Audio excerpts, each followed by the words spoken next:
ప్రభునందు ప్రియులారా, మీ అందరికీ ప్రభువైన యేసుక్రీస్తు నామమున శుభములు. అద్భుత వాస్తవాలతో కూడిన ప్రసంగాలకు మరోసారి మిమ్మలను ప్రేమతో ఆహ్వానించుచున్నాను. నేటి వాగ్దానము కొలస్సీలకు రాసిన పత్రిక 1వ అధ్యాయము 12వ వచనము. తేజోవాసులైన పరిశుద్ధుల స్వాస్థ్యములో పాలివారమగుటకు మనలను పాత్రులుగా చేసిన తండ్రి. నేటి మన దేవుని పేరు రాజు. కీర్తన 10:16. నేటి అద్భుత వాస్తవము రక్షించిన సుదూర ప్రాంతపు రక్తము.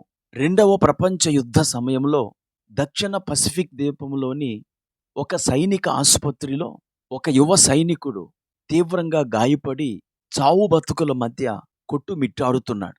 అతని ఛాతిలోనికి బుల్లెట్ దూసుకుపోయింది. అతనికి చాలా రక్తస్రావమైంది. రక్తము ఎక్కిస్తే గాని ఆ యువకుడు బ్రతకడు. కానీ అతనికి అవసరమైన రక్తం ఎక్కడ దొరకలేదు. అది అరుదైన రక్తపు గ్రూపు. అతనికి కావలసిన రక్త గ్రూపును గురించి రేడియోలలో ప్రకటన చేశారు. కానీ ప్రయోజనం లేకపోయింది. నెమ్మదిగా అతని ఆరోగ్యం క్షీణించసాగింది.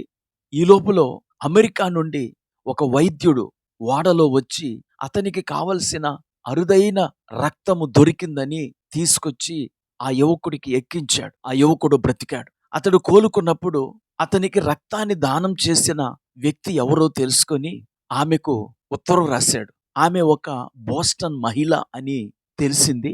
తన ప్రాణాన్ని రక్షించినందుకు గాను కృతజ్ఞతలు తెలుపుతూ ఉత్తరం రాశాడు. అదే విషయాన్ని కెంటకీలోన తన తండ్రికి ఉత్తరంలో తెలియచేశాడు. అతని తండ్రి ఆ రక్తదాత పేరును గుర్తించాడు. ఆమె ఎవరో కాదు, చాలా సంవత్సరాల క్రితం తప్పిపోయిన తన సోదరే. ఇప్పుడు ఆమె రక్తమును తన కుమారునికి ఇచ్చుట ద్వారా ఆ 2 కుటుంబాలు మళ్ళీ కలిశాయి. ప్రియులారా, గాయపడిన వ్యక్తి ఎవరో ఆమెకు తెలీదు.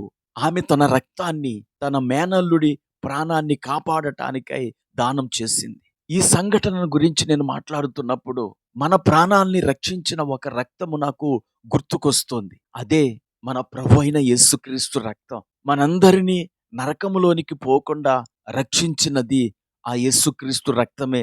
రోమీయులకు రాసిన పత్రిక 5వ అధ్యాయము 8-9 వచనాలలో ఆ రక్తమును గురించి అపోస్తలుడైన పౌలు ఇలా రాశాడు. దేవుడు మన ఎడల తన ప్రేమను వెల్లడిపరుచుచున్నాడు. ఎట్లనగా మనమింకనూ పాపులమై ఉండగానే క్రీస్తు మన కొరకు చనిపోయెను. కాబట్టి ఆయన రక్తము వలన ఇప్పుడు నీతిమంతులముగా తీర్చబడి మరింత నిశ్చయముగా ఆయన ద్వారా ఉగ్రత నుండి రక్షింపబడుదుము. ప్రియులారా, యేసుక్రీస్తును విశ్వాసం ఉంచిన వారు ఆయన రక్తము ద్వారా రాబోయే ఉగ్రత అనగా నరకము నుండి తప్పించబడతాం. ఈ మాటలు వింటున్న నా ప్రియ స్నేహితుడా, సోదరి, మీరు ఆ రక్తాన్ని ఆశ్రయించారా? మనము మన ప్రయత్నాల వలన రక్షింపబడము. పితృపారంపర్యమైన మన ఆచారాల వలన మనము రక్షింపబడము. లేదా క్షయమైన వస్తువుల వలన మనము రక్షింపబడము.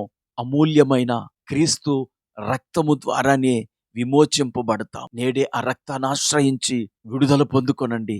పాపక్షమాపణ పొందుకొని ప్రశాంతంగా జీవితాన్ని కొనసాగించండి. ప్రార్థన చేసుకుందాం. కృపా కనికరం కలిగిన మా తండ్రి, నీకు వందనాలు. ఈ మాటలు వింటున్న మా వీక్షకులందరూ నీ రక్తాన్ని ఆశ్రయించి నీ రక్తము ద్వారా విడుదల పొందుకొని నిత్య జీవమునకు వారసులుగా జీవించుటకు కృప చూపమని యేసుక్రీస్తు నామమున ప్రార్థించి వేడుకుంటున్నాము. ఆమేన్.